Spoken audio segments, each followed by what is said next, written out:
अस्सलामुअलैकुम, welcome to Sumera kitchen. तो आज भी सुमेरा के किचन में एक बहुत ही मज़ेदार और यूनिक सी रेसिपी लेकर मैं हाज़िर हुई हूँ।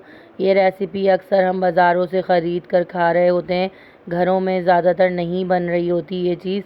तो आज मैं जो आप लोगों के लिए रेसिपी लेकर आई हूँ उसका नाम है क्रिस्पी खारे। क्रिस्पी खारे जो होते हैं, जो हम बाज़ार से लेकर खा रहे होते हैं, लंबे वाले खारे जो होते हैं, तो ये आज वो बनेंगे बहुत ही ज़्यादा मज़ेदार और क्रिस्पी लेयर्स वाले खारे। तो आज मैं ये रेसिपी बना रही हूँ। अच्छा, इसमें हमें 2 कप्स मैदा चाहिए। ये मेजरिंग कप्स के हिसाब से मैंने लिया है 2 कप मैदा। 1 टीस्पून अजवाइन ली है और 1 टेबल स्पून के करीब इसमें मैंने नमक यूज़ किया है। अब मैंने इन तमाम चीज़ों को आटे में डालकर मैदे के साथ अच्छी तरीके से मिक्स कर लिया है। इन तमाम चीज़ों को मैदे के साथ अच्छी तरह से मिक्स करना है। अच्छा जी, इसमें 5 टेबल स्पून के करीब हम घी ऐड करेंगे ताकि ये बहुत ही मज़ेदार और खस्ता करारे से बनकर हमारे जो खारे हैं वो तैयार हो जाएं। अब ये देखें, इसको मिक्स इतना करना है कि जैसे ये मुट्ठी बांध रहे हैं, तो ये इस तरीके से मुट्ठी बन रही है। तो इसका मकसद है कि सारी जो हमारी चीज़ों का जो हमने रेशो डाला है, ऐड किया है इस मैदे में, वो बिल्कुल परफेक्टली रहा है उसका रेशो। तो बस अब हम थोड़ा थोड़ा पानी डालकर इसका एक ना बहुत ज़्यादा हार्ड ना बहुत ज़्यादा सॉफ्ट, एक मीडियम सा सॉफ्ट डो जो है वो गूंद लेंगे। ना बहुत हार्ड रखना है ना बहुत सॉफ्ट रखना है, जैसे नॉर्मली हम गूंद रहे होते हैं आटा, बस बिल्कुल ऐसे ही इसका डो हमें बना लेना है। पानी को थोड़ा सा हाथ रोक रोक के ऐड करना है, एकदम से नहीं डालना पानी। तो आहिस्ता आहिस्ता थोड़े थोड़े पानी के साथ मैं इसकी एक डो बना लूँगी और फिर मैं आपको इसकी डो का लुक दिखाऊंगी कि हमें कितना सॉफ्ट या कितना हार्ड रखना है इस डो को।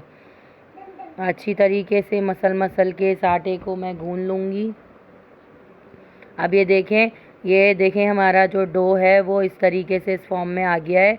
इतना ऐसे रखना है इस तरीके से हमें, ना बहुत सख्त है और ना बहुत सॉफ्ट है, इस तरह से हमारा डो होना चाहिए। ये डो लगाने के बाद अब मैं 1 टेबल स्पून के करीब हाथ में ऑयल लूँगी और ऑयल को पूरी डो के ऊपर अच्छी तरीके से मैं लगा दूँगी। इस तरीके से पूरी डो पर मैं अच्छी तरीके से ऑयल को लगाकर इसको 2 से 3 बार पंच करेंगे, अच्छी तरीके से फिनिश करेंगे। जो पूरी इसकी लुक है उसको मैं अच्छे तरीके से पूरा फिनिश करूँगी। फिनिशिंग लुक देके 2 से 3 बार हम इसको अच्छी तरीके से पंच करके और इसे हम रेस्ट के लिए, इस डो को हम रेस्ट करने के लिए रख देंगे।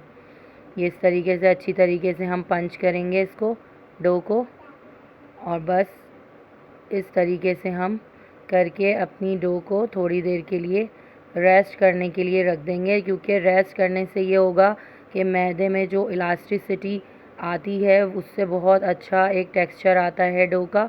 तो अब बस मैं इसको रेस्ट करने के लिए 10 से 15 मिनट के लिए रख दूँगी ताकि हमारा जो डो है वो बहुत ही अच्छा और परफेक्टली तैयार होकर हमें मिले। और अब हम चलते हैं इसके नेक्स्ट स्टेप की तरफ, जो हमें डो को रेस्ट कराने के बाद करना है। तो अब बस हम इसको रेस्ट पे रख देंगे। और अब ये नेक्स्ट स्टेप हम आ गए हैं इस पर।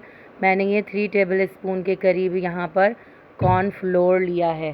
3 टेबल स्पून के करीब मैंने ये कॉर्नफ्लोर लिया है।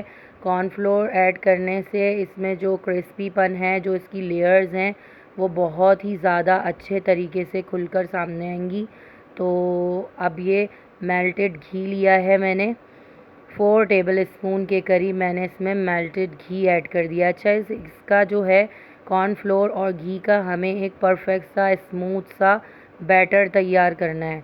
ये बैटर हम जब उसमें ऐड करेंगे डो के साथ, जब मैं आपको आगे का प्रोसेस बताऊंगी, तो ये जब ऐड होगा तो जो उसकी खारों की जो परतें होती हैं वो बहुत ही, जब हम फ्राई करेंगे उन खारों को, तो बहुत ही अच्छे से और क्लियरली तरीके से जो है वो परतें साफ़ नज़र आएंगी। और जब मैं आपको बना के दिखाऊंगी इंशाल्लाह उसका लुक, तो आपको इंशाल्लाह मज़ा आ जाएगा देखकर इस रेसिपी को। तो बस अब ये देखें, इसको मैं मिक्स कर रही हूँ घी और कॉर्नफ्लोर को। थोड़ा सा घी मैं इसमें और ऐड करूँगी ताकि जो इसका पूरा एक स्मूथ सा पेस्ट है वो बनकर हमारा तैयार हो जाए। ये देखें, इस तरीके से मैं अच्छी तरीके से मिक्स कर रही हूँ कॉर्नफ्लोर और मेल्टेड घी को। 3 टेबलस्पून मैंने कॉर्नफ्लोर लिया है और 4 टेबलस्पून मैंने घी लिया है। अब ये देखें, आटा जो है वो हमारा रेस्ट कर चुका है 10 से 15 मिनट। अब बस मैं इस डो के 2 पेड़े बना लूँगी, बीच में से हाफ़ कर लेंगे हम इस डो को और इसके 2 पेड़े बनाएंगे। एक पेड़ा अभी मैंने ले लिया है, एक पेड़ा मैं अभी यूज़ करूँगी और एक पेड़े को मैं अभी बनाकर रख लूँगी बाउल में। जब आगे मुझे मैं बताऊँगी आपको स्टेप, तो आप उस तरीके से उसका यूज़ करिएगा। ये एक मैंने बना लिया है, दूसरा मैं बनाकर बाउल में रख लूँगी इस तरीके से। एक पेड़ा मैंने रख लिया और एक पेड़े को मैं ड्राई मैदा छिड़क कर, जो ड्राई मैदा होता है उसको छिड़क कर मैंने इस तरीके से इसको पेड़े को बेल लिया है। अब ये बेलने के बाद जो कॉर्नफ्लोर और मैदे घी का मिक्सचर था वो मैंने पूरी रोटी पर लगाया है। फिर मैंने ये नीचे का हिस्सा उठाकर ऊपर की तरफ किया है फोल्ड, और इस पर भी अच्छी तरीके से ये कॉर्नफ्लोर और घी वाला मिक्सचर लगा देंगे। हाथ की मदद से अच्छी तरीके से लगेगा। अगर हम ब्रश वगैरह यूज़ करेंगे भी तो इतना परफेक्टली नहीं लग पाएगा जितना हाथ की मदद से हम अच्छे तरीके से एक एक पूरी रोटी पर इसको लगाएंगे। अब देखें, इस तरीके से ऊपर के हिस्से को भी मैं इस तरीके से फोल्ड कर दूंगी अंदर की साइड पे, और इस पर भी हम जो है मैदा कॉर्नफ्लोर और घी का जो बैटर हमने बनाया है वो हाथ से अच्छी तरीके से लगा देंगे इस तरीके से। जिस तरह से मैं आपको स्टेप बाय स्टेप बता रही हूँ, बिल्कुल एज इट इज़ इसी तरह से देखना भी है और फॉलो भी करना। अब ये ऊपर वाले हिस्से को एक और फोल्ड करके पहले वाले हिस्से के ऊपर रख देंगे और इसके ऊपर भी हम कॉर्नफ्लोर और घी का मिक्सचर लगा देंगे इस तरीके से हाथ की मदद से। जैसे हम पफ़ पेस्ट्री का कर रहे होते हैं ना, लेयर्स आती हैं पफ़ पेस्ट्री में, तो सेम एज़ इट इज़ वही प्रोसीजर करना है हमें जैसे हम पफ़ पेस्ट्री के लिए कर रहे होते हैं। अब इस एक साइड को उठा के इसके ऊपर रख देंगे इस तरीके से रख देंगे, और अब इसके ऊपर भी कॉर्नफ्लोर और घी का मिक्सचर लगा देंगे अच्छे तरीके से। और अब ये दूसरे साइड का हिस्सा हमने इस तरीके से इसके ऊपर रख दिया, और ये हमारी जो एक पेड़े की जो लेयर वाला पेड़ा है हमारा, ये देखें ये लेयर्स कैसी आ गई इसमें, ये बन कर के तैयार हो गया है। अब मैं इसे एक साइड पे रख दूंगी और इसी तरह से मैं दूसरे पेड़े का भी, डो का जो मैंने दूसरा पेड़ा रखा था उसके साथ भी हमें सेम यही प्रोसेस करना है। बिल्कुल एज इट इज़ हम इसी तरह से इसको भी बना लेंगे दूसरे पेड़े को भी। ये देखें, इस तरीके से मैंने दूसरे पेड़े को बेला, कॉर्नफ्लोर और घी वाला मिक्सचर अच्छी तरीके से लगा लिया। अच्छा, ज़्यादा नहीं लगाना, 1 से 1.5 टेबल स्पून के करीब ये जो बैटर है कॉर्नफ्लोर और घी वाला ये लगाना है पूरी रोटी पे। अब ये नीचे से हम उसको उठा के रोटी को ऊपर लेकर आए इस तरीके से, और इसके ऊपर भी हमने कॉर्नफ्लोर और घी वाला बैटर लगा देना है। बिल्कुल ज़्यादा ओवरलोडेड नहीं करना बैटर को, बल हल्का हल्का सा बस अपने हाथ की मदद से इसे हर लेयर पे हमें अप्लाई करना है। इस तरीके से लगाने के बाद बिल्कुल वही प्रोसेस किया है मैंने जैसे मैंने पहले आपको दिखाया था। सारा प्रोसेस बिल्कुल एज इट इज़ वही करना है दूसरे पेड़े के साथ। अब ये मैंने पहला पेड़ा उठाकर जो हमने फोल्ड करके रखी थी लेयर्स, अब मैं इसको स्क्वायर शेप में ही एज इट इज़ बेल लूँगी। बिल्कुल as it is square shape में ही हम इसको बेल लेंगे इस तरीके से।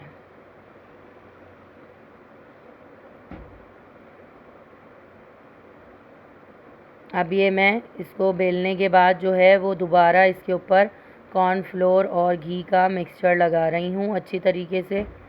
अच्छा, ये बैटर यूज़ करने का मकसद यही है कि जो इसकी लेयर्स हैं ना वो बहुत ही अच्छे तरीके से खुलकर, और जब हम बनाएंगे तो बहुत अच्छे तरीके से नज़र आएंगी क्लियरली। जैसे आप खाते हैं आपको पता होगा कि इसमें जो लेयर्स आती हैं क्रिस्पी सी, क्रंची सी, तो बिल्कुल एज इट इज़ वही लुक आएगा इंशाल्लाह। तो ये बैटर लगाने का मकसद यही है कि इसकी जो लेयर्स हैं बहुत अच्छे तरीके से प्रॉपरली आए। अब ये दूसरा वाला पेड़ा भी इसी तरीके से मैं बेल लूँगी। जो मैंने दोनों लेयर्स वाले पेड़े में, अब देखें इसको इतना पतला रखना है, मैं दिखा रही हूँ आपको, ना बहुत पतला ना बहुत मोटा, इस तरीके से रखना है, ना बहुत ज़्यादा इसे पतला करना है ना बहुत मोटा करना है। अब ये बैटर लगाने के बाद ये जो दूसरा पेड़ा मैंने बेला था ये इसके ऊपर मैं रख दूँगी। दूसरी रोटी को भी मैंने इसके ऊपर रख दिया अच्छे तरीके से, पूरी रोटी पर इसको पूरा सेट कर देंगे। दूसरी रोटी को भी अच्छे तरीके से चारों तरफ से इसे कवर कर देंगे और इस तरीके से सेट करने के बाद अब मैं हल्के हल्के हाथ से इसको बेल लूँगी। दोनों रोटियों को हल्के हाथ से हम इस तरीके से बेल लेंगे, इस तरीके से। और अब मैं इसे थोड़ा सा नीट लुक देने के लिए इसको स्क्वायर शेप में कट कर लूँगी। जो इसके एजेस हैं इन्हें हम रिमूव कर लेंगे। अच्छा जी, ये एजेस जो हैं ये बेकार नहीं जाएंगे। एजेस को हम नमक पारे बनाने में भी यूज़ कर सकते हैं, इसके नमक पारे बहुत मज़े के बनेंगे, तो ये बेकार नहीं होंगे। हम इसे इस तरीके से कट कर लेंगे और इसे स्क्वायर शेप में बिल्कुल कट करना है। अच्छा जी, अब हमें इसकी स्ट्रिप्स काटनी है, 2 फिंगर्स का गैप रखना है और इस तरीके से लंबाई में इसे कट कर लेना है। इस डो की सारी हमें इसी तरह से स्ट्रिप्स काट लेनी है लंबाई में, 2 फिंगर्स के गैप से। 2 फिंगर्स का हमें वो रखना है अंदाज़ा और उसी हिसाब से हमें इसे लंबाई में कट कर लेना है। सारी स्ट्रिप्स कट कर लूँगी मैं इसकी इसी तरीके से, इस तरीके से। देखें सारी स्ट्रिप्स हमें इस तरीके से इसकी कट कर लेनी है।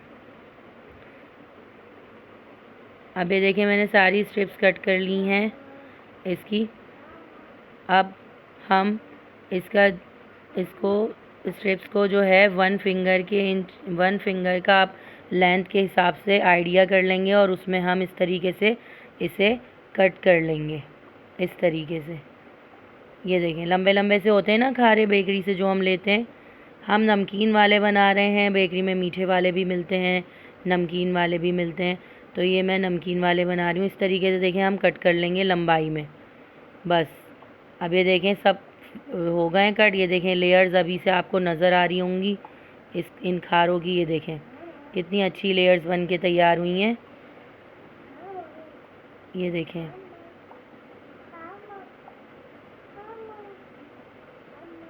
ये देखें आप लेयर्स कितनी अच्छी बन के तैयार हुई हैं। इनकी सारी लेयर्स अभी से आपको नज़र आ रही होंगी स्क्रीन पर, किस तरीके से इतनी अच्छी सी और ज़बरदस्त सी हमारी लेयर्स नज़र आ रही हैं इसकी। अब बस मैं इसको ऑयल में डालती जाऊंगी और लाइट सा, बिल्कुल बहुत ही लाइट गोल्डन सा प्यारा सा कलर आने तक इसे फ्राई कर लूँगी। देखें ऑयल का टेम्परेचर बहुत ज़्यादा हाई नहीं होना चाहिए, थोड़ा सा मीडियम लो पे ही हम इसे फ्राई करेंगे। ऑयल पे ज़्यादा हाई होगा ना तो इसका कलर बहुत ज़्यादा अचानक से डार्क भी हो जाएगा और जो उसकी लेयर्स हैं वो सही से खुल नहीं पाएंगी। तो इसलिए हम ऑयल का टेम्परेचर जो है वो मीडियम टू लो रखेंगे और इसी पर इसे लाइट गोल्डन सा अच्छा सा कलर आने तक। ये देखें लाइट गोल्डन सा कलर आ गया है और लेयर्स भी मैं अभी आपको वाज़े तरीके से दिखाऊंगी कि इसकी लेयर्स भी माशाल्लाह से बहुत अच्छी बनी है, बहुत ही क्रिस्पी। ये देखें कितने अच्छे क्रंची क्रिस्पी और कलर भी देखें कितना प्यारा आया है हमारे खारों का, कितने अच्छे बनकर तैयार हुए हैं। ये देखें लेयर्स भी मैं आपको दिखा रही हूँ एक एक खारे की, एक एक पीस बहुत अच्छा बनकर तैयार हुआ है। आप लोग ज़रूर ट्राई कीजिएगा मेरी ये रेसिपी और एक एक स्टेप को एज़ इट इज़ ऐसे ही फॉलो कीजिएगा जैसे मैंने आपको बताया है। तो इंशाल्लाह जब आप ये रेसिपी ट्राई करेंगे तो आपका दिल खुश हो जाएगा इस तरीके से। ये देखें, तब तक के लिए अल्लाह हाफ़िज़।